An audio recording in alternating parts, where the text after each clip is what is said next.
Welcome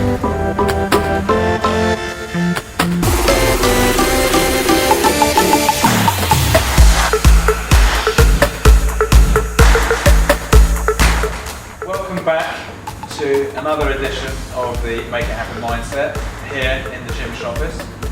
And the first time on the couch, I'm joined by a true visionary, I think it's fair to say. Very good.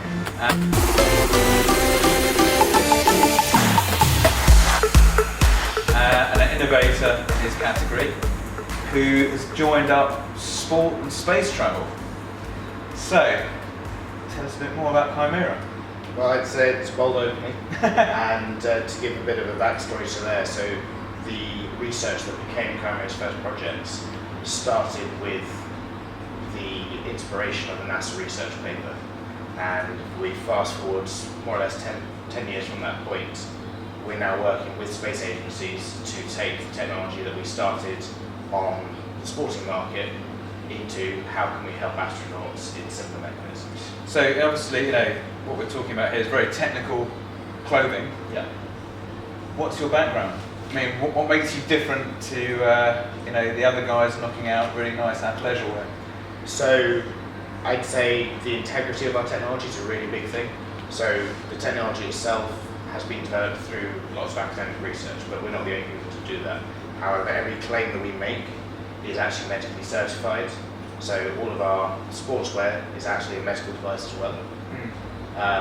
And then the team behind us, we're not just entrepreneurs, visionaries as you kindly said, but actually we're taking the science, the sports science, and then the engineering in as well to bring a different approach to make sure that ultimately the product that the customer receives has been revised, designed, and improved. So tell us a bit more about, you've got two collections. Yep. You've got a sports fitness collection, and then you've got the more medical side of it. So obviously people out there are probably more interested, hopefully, in the sports and fitness bit.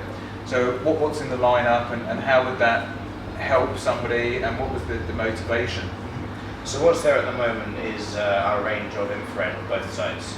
So the technology behind it basically captures physical light in surroundings and your body heat, converts that to a very specific frequency of infrared, and then re-emits it back into your muscles where it penetrates about 4 centimeters.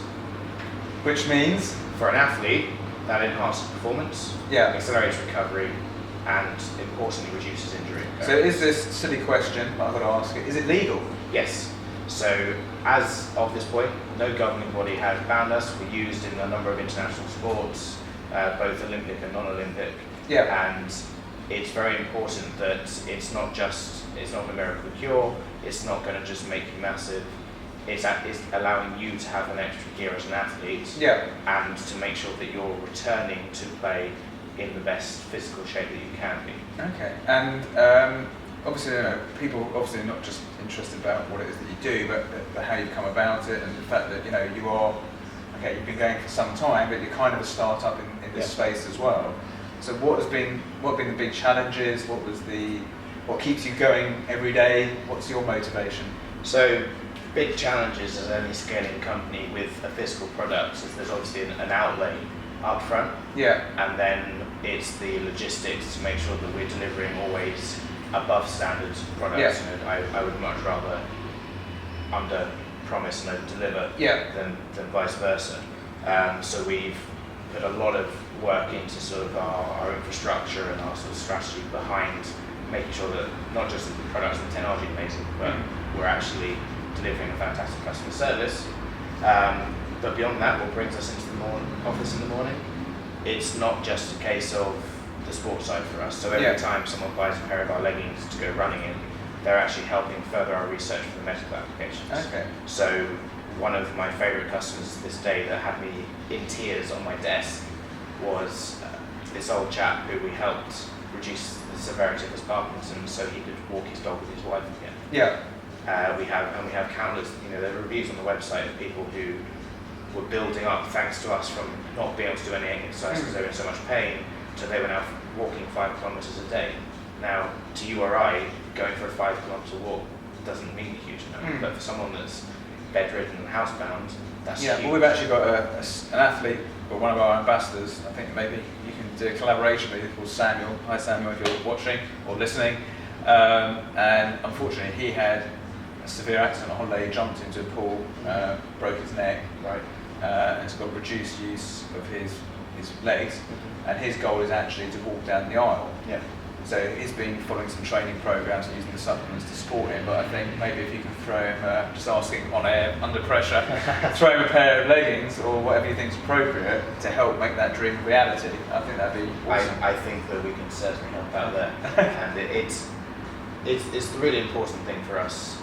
It's one thing, and it's very cool to help win an Olympic gold medal, but helping someone do something that's changing their life. Yeah, that's what it's all That's about. the inspiration for us. Yeah, and that's make it happen. I guess probably equally applies to your business as to our own.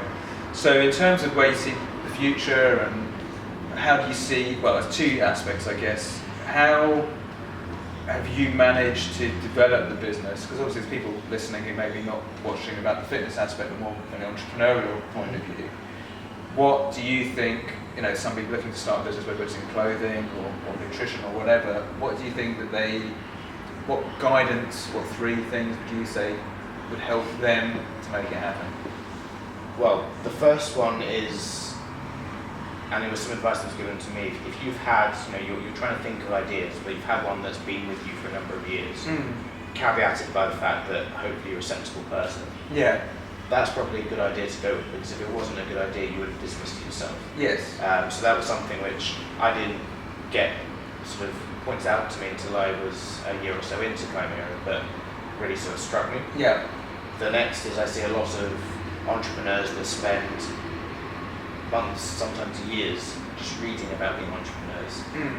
You still need to take that first step and get on with it. Absolutely. For me, it's been more about learning on the job, making sure that I surround myself with fantastic advisors who I can learn from their mistakes rather than making them myself. Yeah. So I guess that's two bits of advice in the sense of you have to get on and try it. Yeah. And also make sure that you surround yourself with the right people so that they can, prevent anything that might be coming away from happening that you don't want it to.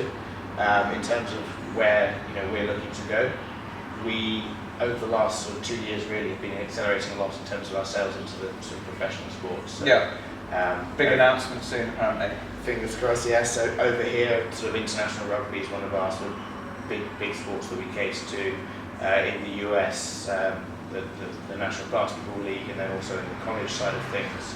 Okay.